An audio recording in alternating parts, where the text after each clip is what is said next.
Bismillahirrahmanirrahim. Ada apa dengan sedekah subuh?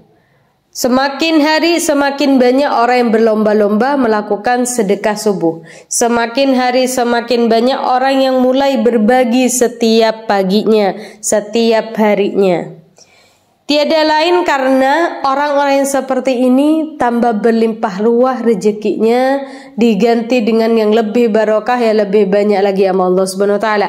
Usahanya lebih sukses, rezekinya tambah lapang, dimudahkan urusannya. Karena apa? Ada dua malaikat yang setiap harinya Allah utus ke muka bumi ini untuk berdoa.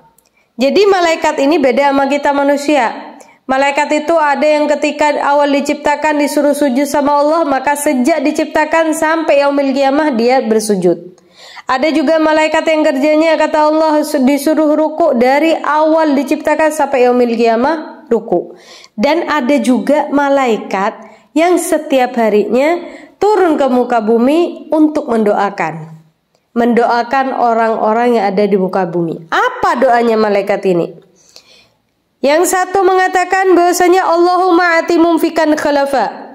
Ya Allah, berilah ganti kepada orang yang gemar berinfak. Jadi setiap pagi kalau kita mengeluarkan sedekah, maka kita akan mendapatkan doanya malaikat ini. Karena doa malaikat itu salah satu doa yang mustajab, tidak pernah tertolak, dikabul sama Allah Subhanahu wa taala. Sedangkan malaikat yang satunya berdoa, Allahumma ati mumsikan talafa. Ya Allah, berilah kebangkrutan bagi orang yang enggan bersedekah.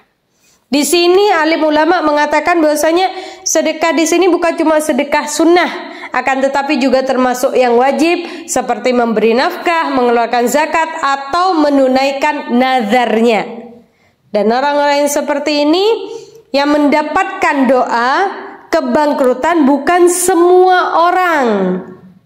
Bukan semua orang yang tidak mau mengeluarkan sedekah pada hari itu maka didoakan kebangkrutan, tidak. Akan tetapi orang yang didoakan kebangkrutan itu adalah orang yang punya harta, punya sesuatu untuk dikeluarkan pada hari itu tapi dia nggak mau mengeluarkan. Dia pelit, dia takut miskin. Kalau saya ngeluarin nih, kalau saya berbagi hari ini, oh tambah berkurang harta saya, nanti saya miskin. Atau karena saking sayangnya sama hartanya, pelitnya dia, maka orang yang seperti ini yang didoakan kebangkrutan sama Allah Subhanahu wa taala. Akan tetapi orang yang pada saat itu yang nggak ada, memang mau dikasih ini nggak ada, hidup ya pas-pasan, bukan nggak mau ngasih, akan tetapi memang nggak ada atau karena tidak ada kesempatan, maka orang yang seperti ini adalah orang yang tidak didoakan kebangkrutan sama malaikat. Jadi beda ya. Yang didoakan kebangkrutan itu yang pelit, yang nggak mau mengeluarkan padahal dia ada. Akan tetapi orang yang memang nggak punya kesempatan dan memang nggak punya harta untuk dia keluarkan pada hari itu, orang yang seperti ini tidak didoakan kebangkrutan sama malaikat. Lalu bagaimana caranya?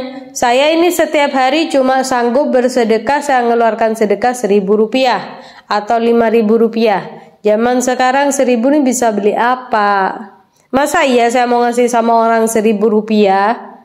Nah, caranya ini alim ulama mengajarkan sama kita, coba ditaruh apa seperti celengan atau toples atau apapun itu kita taruh, kita kasih nama sedekah subuh atau sedekah harian.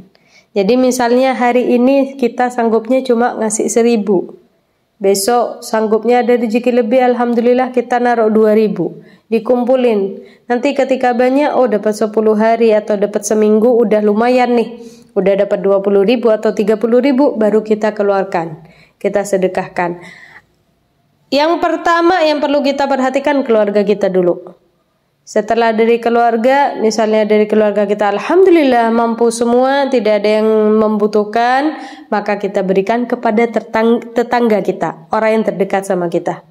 Baru kalau seumpama kita memang hidupnya, keluarga kita mah orang elit semua, alhamdulillah orang cukup semua, dan kita tinggal di perumahan yang elit atau di kampung yang elit, orang-orang yang pada mampu semua, baru kita keluarkan kepada orang yang jauh.